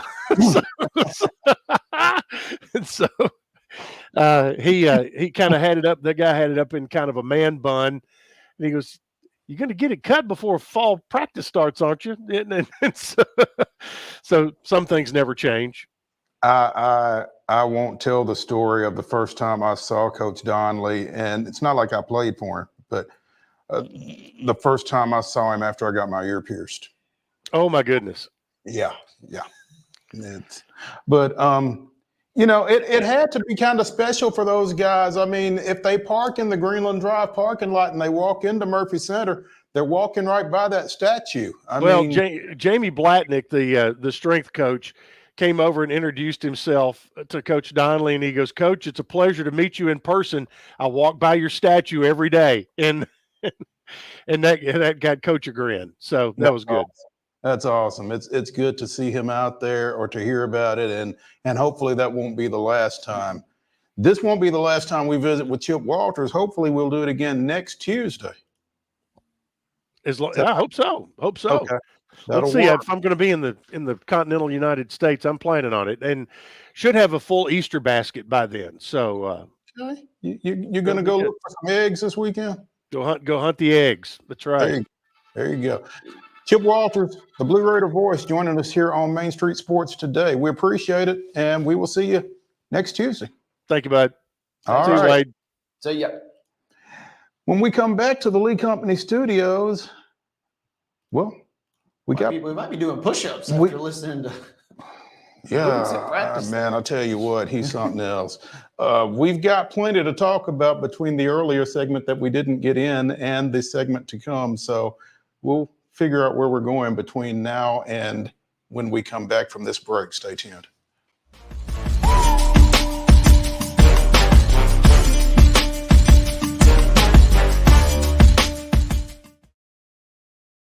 Whether you're an athlete or a weekend warrior, when it comes to your performance, don't settle for anything less than excellence.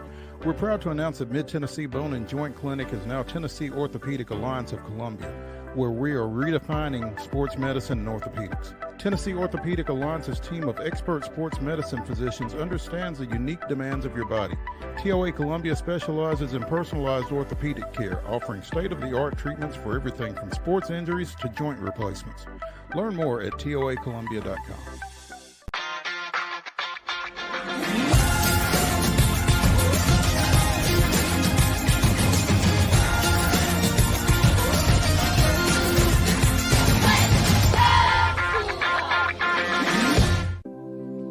Custom Stone Handler supplies over 600 distributors and suppliers with quality stone products. Along with River Stone, we produce and distribute over 100 building, landscape, and other bulk products. Our goal is to provide quality products, service, and partnerships to ensure our customers' success. We firmly believe that the measure of any person or company is how they treat other people and customers. Give them a call at 931-490-4990 or visit CustomStonehandlers.com. With Lee Company technology, the best handymen are hands-off. Lee Company techs have been using visual findings and other smart technology tools for years to add transparency and virtually take customers along. You see what we see, whether we're in a crawl space or on a roof. With Lee Company, technology helps us help you, no matter what's happening in the world or at your house. Piggly Wiggly, located in Neely's Mill Shopping Center, is Columbia's locally owned and operated Cost Plus 10 grocery store dedicated to serving the community with low prices and smiling faces. Piggly Wiggly offers fresh, hand-cut meats daily as well as daily hot plate lunches from their deli counter. You're certain to see smiling faces and a helping hand when you're here at Piggly Wiggly. Come by and check out our fresh produce, high-quality meats, and more. Down home, down the street, we'll see you at the Pig. Welcome to Protein Snack Shop, your destination for healthy and delicious low-carb snacks. Our specialty lies in providing protein-packed desserts that are perfect for those following a keto diet. Our products are made with high-quality ingredients, ensuring that you can satisfy your cravings without compromising your health goals. From a variety of flavors and options to choose from, you can enjoy guilt-free snacking while staying on track with your fitness journey. Don't miss out on our limited time offer. Discover Protein Snack Shop today.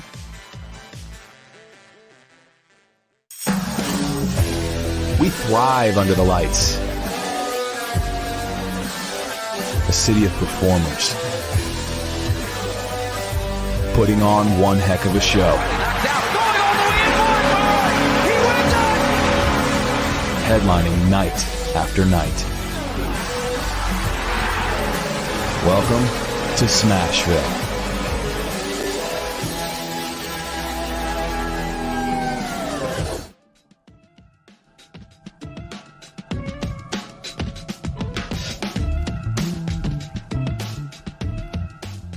Tuesday here on Main Street Sports Today. In the last segment, Wade and I will give you our top 5 sports villains, as Chip kind of alluded. I think Chip got a sneak peek at our run of show, man. Yeah, he's got some tricks up his sleeve.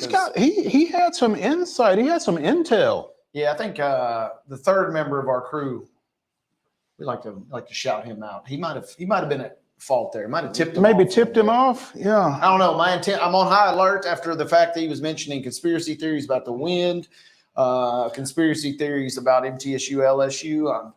I'm a little on edge right now. There does seem to have been maybe a Yao influence. I'm not saying he did. It just feels like it a little bit. Yeah, I'm not saying. I'm just saying. Just saying. Earlier in the show, we mentioned a local college basketball team that would be playing tonight for a national championship. I guess it depends on just how local you consider Henderson, Tennessee to be. Because the Freed-Hardeman Lions will take on Langston out of Oklahoma at 7 o'clock tonight in Kansas City. You can see it on ESPN3 for the NAIA National Championship. You know, as a Pulaski native and a guy that worked at Martin Methodist College, not gonna lie, it's hard for me to get a little riled up about this tonight. But yeah, Freed-Hardeman, this is a team that's been building, and they've got a really, really good team. They defeated a UT Southern team earlier this year pretty handedly in UT's own building. That was the only home loss that UT had all year. And Drew Stutz is the head coach. He's a North Alabama native. And they've been building. But, Mo, that tournament is so wild. It's not quite as crazy because it used to be the regional tournament as we've discussed on this show now. But upsets galore in that tournament over the last, 100 years. It feels like that thing has been running. It's kind of fizzled out a little bit. But Freed-Hardeman has made it to the title game tonight. And they went to the Sweet 16, I believe, the round of 16. Copyright infringement. Oh, goodness. Are you serious? The Fab Four is the NAIA's designation. Sweet 16 is copyrighted? Copyrighted, my friend. Wow. Can't, don't you dare use that. We can use that, I suppose. But yeah, no press releases, none of that jazz. So. NCAA gonna NCAA, huh? They will get in there. But they made it last year. They've had a good run. They play in the Mid-South, which is a really, really competitive league. And they're going to have a good shot tonight. And, looking through their roster, they got some kids from all over the country, really. But they also got some kids from North Alabama and as well, obviously, right here in Tennessee. J.J. Weed, who played at Clarksville, former Goodpasture senior Hunter Skurlock, Devin Hill from Murfreesboro, and a couple of Eagleville kids, Riley McLaren, son of Eagleville coach Davey McLaren, and Keaton Bassham. I don't know if he's Brandon's son or not. I don't think he is, but both from Eagleville. So they've got some local flavor on that team. They defeated, was it Grace? Who did they beat last night? Pretty sure it was Grace. And they defeated Grace of Indiana 86-81 in last night's semifinal game. Langston defeated defending national champion College of Idaho 58-52 to set up this title game tilt. Yeah, and they've been playing well. You mentioned J.J. Wheat in particular. That's going to be a fun guy to watch. He's only started 9 of their 34 games, but he's played in 34. They've played 35, excuse me. Mm-hmm. But he's played in every game pretty much, and he's their second leading scorer at around 13.5 points a game. Had 20 last night. Yeah, balls out. They've got a good team. Didn't get to go to that UT Southern game this year, but they're anything like they've been the last couple of years under Coach Stutz. They're disciplined. They play together as a team. They shoot pretty well. And again, that's about the most glowing things you'll ever hear me say about Freed Hardeman. That's kind of that old rivalries die hard type situation. I got you. You know, deep down, I think I'll be rooting for them because they've had great success in baseball over the years. But and obviously women's basketball was their real calling card for a long, long time. And then they kind of went into a little bit of a lull when they started swapping conferences, leaving the now defunct Trans-South that Martin Methodist used to be in back in the day, along with schools like Lambeth and many others. They kind of wandered in the wilderness for a few years. Yeah, they were in a conference with a lot of Missouri and Illinois. American Midwest. There we go. The AMC, and I don't mean the TV channel, folks. And so they've kind of rebounded nicely. And that's the crazy thing is they've come in the Mid-South, which the Mid-South has kind of undergone a huge facelift over the last 2 years. A lot of schools coming and going, but it's still a really tough league. So the fact you come out, it's one of those classic, kind of like we've seen to an extent with the SEC. We'll just use that as an example in football, especially. If you're able to win the SEC in football, you ain't going to play anybody really usually any tougher in the national tournament or the college football playoff. And it's kind of what Freed Hardeman has done this year. If you can win the Mid-South, that really lets you know that you're elite enough to make a run. Well, isn't Georgetown in the Mid-South? Georgetown is in there. Lindsey Wilson, who was kind of fallen by the wayside a touch, but Georgetown's pretty traditional basketball power. Georgetown men's basketball and women's basketball too, for that matter. Any NAIA school in Kentucky, it's either going to be one of two things: they're either going to be really good or really bad. And the ones that are really good are really, really top notch. And so the fact that Freed is playing for the national title, I'd be curious to know what's going on over in Henderson, like you said tonight, because I think that's Chester County. It is. So whatever's going on over there, I don't know if the whole town will be shut down, but it's going to be pretty close. If they get good weather, they might throw up some screens outside. Yeah, bust a little on-campus party, see what's going on. So that'll be fun. What'd you say, 7 o'clock, I think, tonight? 7 o'clock tip, again, on ESPN3. Mentioned that 86-81 win over Grace last night. J.J. Wheat with 20. Skurlock from Good Pasture, 11 points, 8 boards. And Riley McLaren had 14. So, again, some local flavor for the Lions as they go for this national championship. So we will give you an update when we come back tomorrow. Shohei Ohtani held a gathering where he addressed the media yesterday. I hesitate to call it a press conference because he didn't take any questions. One hitter quitter. There you go. Yeah, I'm gonna read the statement. I'm gonna read it in Japanese, and an interpreter, I guess the pinch hitting interpreter, yes, yep, would have translated it into English regarding the gambling scandal that his former interpreter Ippei Mizuhara is involved in. You know, I posted something on Facebook over the weekend. It's got to be a hell of a time to be a Dodgers fan because you have spent all this money on this guy, and now he's I don't care what he says. He's involved in a gambling scandal. Either this guy stole the money from him, or he fronted the guy the money, or the guy was making the bets for him. It's not a good look. No, not a good look. And you're right. Tough for Dodgers, and it's kind of tough for MLB, obviously, because they have kind of pinned a lot of their hopes, dreams, financially and otherwise, into Ohtani being successful just because he's such a crossover star. And now that he was obviously in Los Angeles before, or, in the vicinity at least, was a member of the Angels. But now he's really got a chance to potentially break out into this even extra realm of stratosphere. And so the fact that it's kind of starting on this note before we've even played a game on U.S. soil, outside of the two that they played last week overseas, you've got this and it ain't just like it's a little bitty scandal. I mean, like you said, this is a big, big hot button issue. $4.5 million worth of scandal.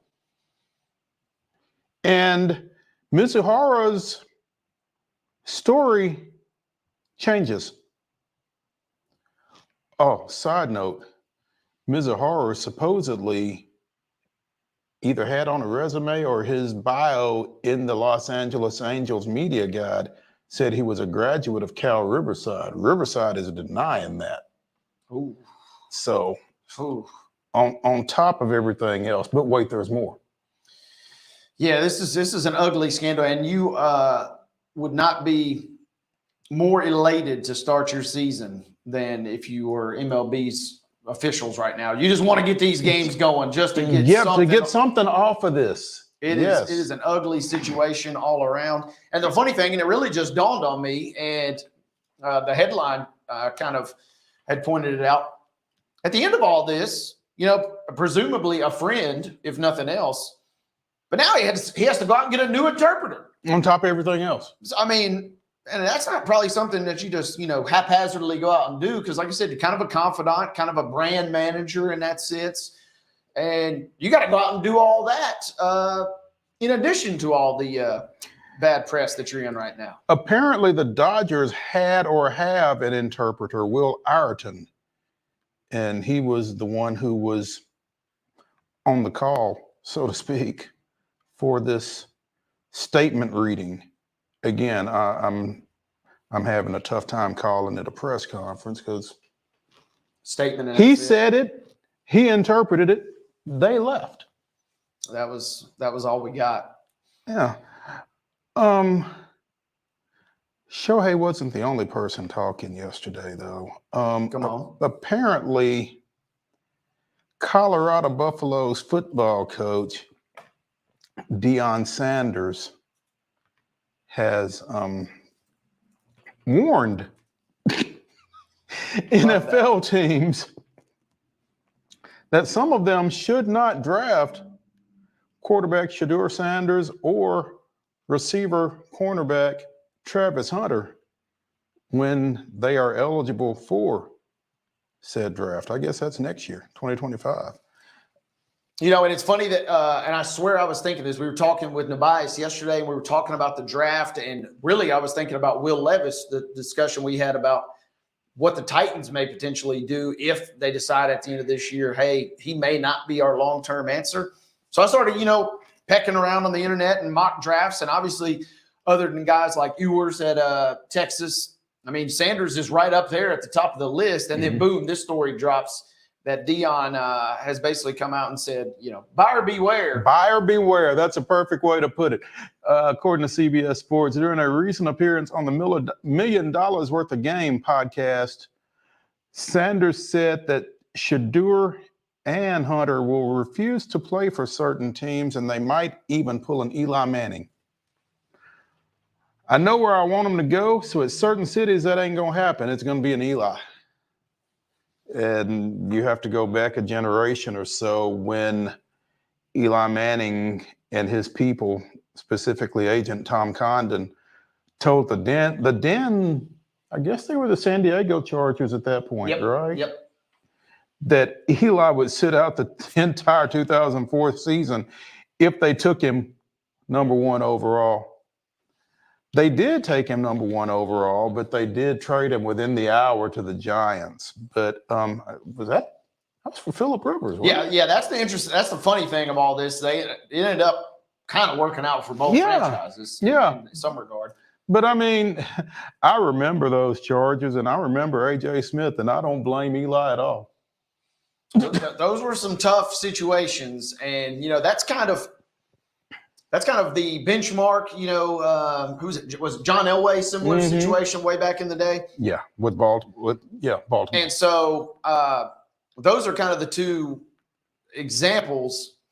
But we kind of hear this a little more often, but it never really comes to this level of fruition. Right. And there were even some tiny rumblings that Caleb Williams' camp was not necessarily enamored with the way things were playing out. I think it's all kind of smoothed out, but there was some chatter, quote, that we were going to pull an Eli. Mm-hmm. And again, it almost feels like it's got to be the perfect storm for it to really happen, because I think more often than not, these teams realize that you're going to be able to get some sort of tangible asset for a guy like Sanders, or obviously Caleb, like we just mentioned a second ago. So it's kind of got to be a wild situation, or if nothing else, the teams don't want the embarrassment of standing there, Eli holding the jersey, looking like he wants to be anywhere else than on the podium right there. Exactly. And so usually we just see a team just make the trade beforehand. Mm-hmm. So kind of interesting how it all plays out. This certainly – Colorado is going to be a wild storyline, just like it was last year. I think they should probably be improved, but obviously there will be mega eyeballs on that team this year, and it will be very interesting to see how those two players in particular kind of navigate this year. Absolutely. Apparently, Dion wants both players to play in a city that fits them. He mentioned 49ers, Cowboys, Commanders, and Ravens, all of whom Dion played for at some point. Sounds real familiar, doesn't it? Yeah, so we're going to take a quick break because we have talked too much, but we still need to give you our top 5 sports villains. So stay with us after this short break here on Main Street Sports Today.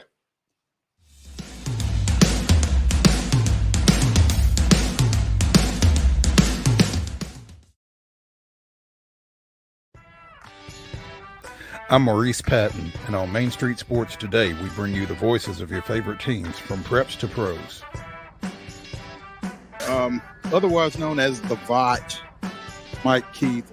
The bottom line is we can teach Will Levis woke. I just don't know who's going to work with you on your base stealing now that Eli's gone. Well, that has nowhere to go but up. And I was just like, oh, guys, not again. Can we just bury that, burn that footage, and not bring it back? No. No. Thank you. We'll keep it going past the All-Star break, and looking forward to seeing how the rest of the season plays out. There's always a good story to tell. Can you guess where I am today, Mo? Where am I? It's not Reese Smith Field, is it? Yeah. Because anytime you play Chicago, you want to win. That's just you got that right, and that's bottom there's line. be a buzz. When you're walking the dog, you keep the bags that you need for the dog in the bag, and you don't even have to wear it. You can just hold it, which is what I do when I walk the dog. So I think the fanny pack probably needed a little rebranding. It did. It really did. On your show logo, we've got to get a puck in there. There's a basketball. There's a football. There's a baseball. Maybe not a puck. How about Mo brandishes a hockey stick? Tune in daily at 2 p.m. on Main Street Media TV.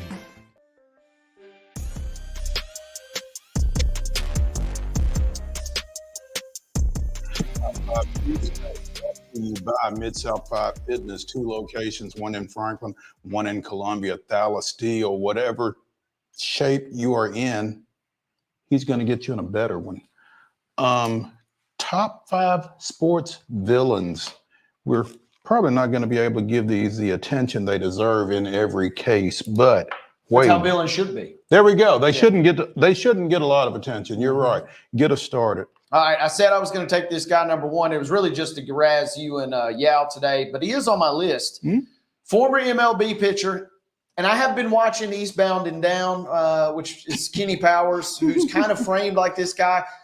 John Rocker, if you weren't around back then, he was literally universally hated.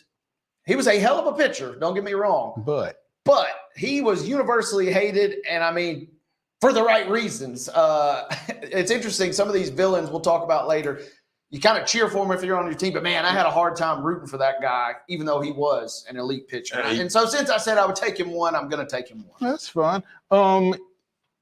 This guy wasn't as universally hated as John Rocker, but he is universally hated by me. I'm a one-person universe.